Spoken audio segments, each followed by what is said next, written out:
A consolidação definitiva da ideia do átomo trouxe para a física um problema inteiramente novo. Como saber a forma de uma partícula que não se pode ver? A solução era criar um modelo, imaginar uma estrutura coerente com as observações e resultados experimentais até então conhecidos, e mais que isso, que orientasse o caminho para as futuras pesquisas.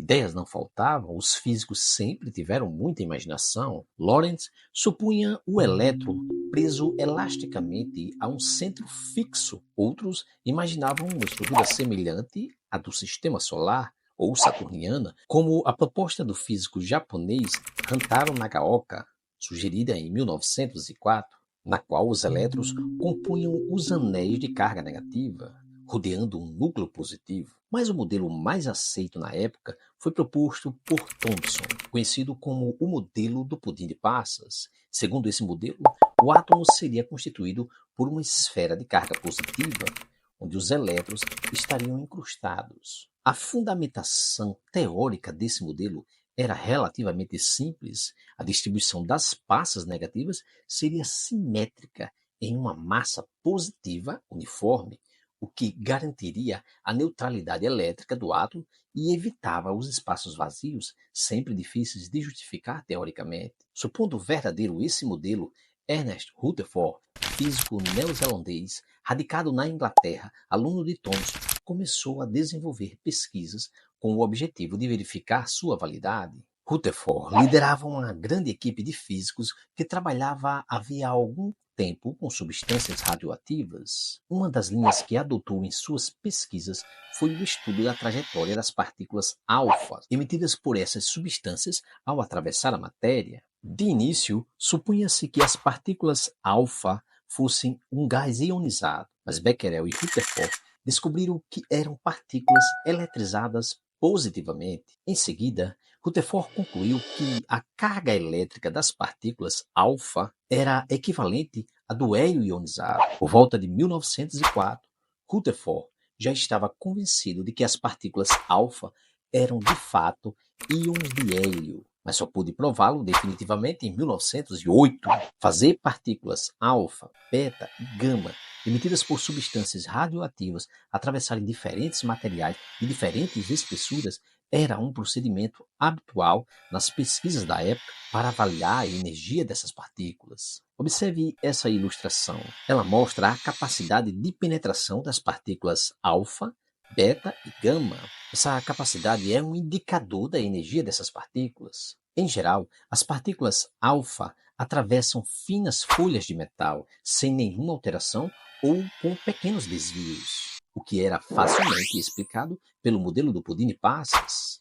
As passas tinham cargas elétricas negativas e deveriam distribuir-se de diferentes maneiras pelas massas do pudim. Essas configurações poderiam desviar as partículas alfa positivas, mas não deveriam provocar alterações muito sensíveis nas trajetórias dessas partículas. Em 1911, porém, um dos membros da equipe de Rutherford, o físico neozelandês Ernest Marsden, observou que algumas partículas alfa sofriam desvios inexplicavelmente grandes ao atravessarem uma fina lâmina metálica. Como Rutherford diria mais tarde, isso era tão absurdo como alguém dar um tiro numa folha de papel e a bala ricochetear de volta. Depois de várias semanas de cálculos e reflexão, Rutherford concluiu que a explicação desse fenômeno exigia a modificação daquele modelo atômico. O átomo deveria ter quase toda a sua massa concentrada num pequeno volume central, um núcleo com carga positiva, em torno do qual giravam os elétrons com carga negativa. O núcleo deveria ser extraordinariamente pequeno, por isso a grande maioria das partículas alfa não se desviava, mas passava pelo vazio ou interagia com os elétrons, que praticamente não interferiam na trajetória, pois os elétrons têm massa quase 4.000 vezes menor que as partículas alfa. No entanto, quando uma partícula alfa se movimentava em direção a um núcleo ou passava muito próximo de um deles, era fortemente repelida. Veja essa ilustração. Ela mostra a trajetória de partículas alfa nas proximidades do núcleo de um átomo de acordo com o modelo atômico de Rutherford. A hipótese de Rutherford possibilitou a primeira avaliação do diâmetro do núcleo atômico, cerca de 10.000 vezes menor do que o diâmetro do átomo. O átomo proposto por Rutherford é um enorme espaço vazio. Por exemplo, se o núcleo tivesse o diâmetro de 1 milímetro, como a cabeça de um alfinete, o diâmetro do átomo seria de 10 metros, quase a metade do comprimento de uma quadra de basquete. Mas, como sempre, cada avanço da física traz novas indagações. De acordo com a física clássica, o modelo atômico de Rutherford não poderia existir. Se o elétron girasse em torno do núcleo, ele estaria sob a ação de uma força centrípeta e, consequentemente, de uma aceleração centrípeta.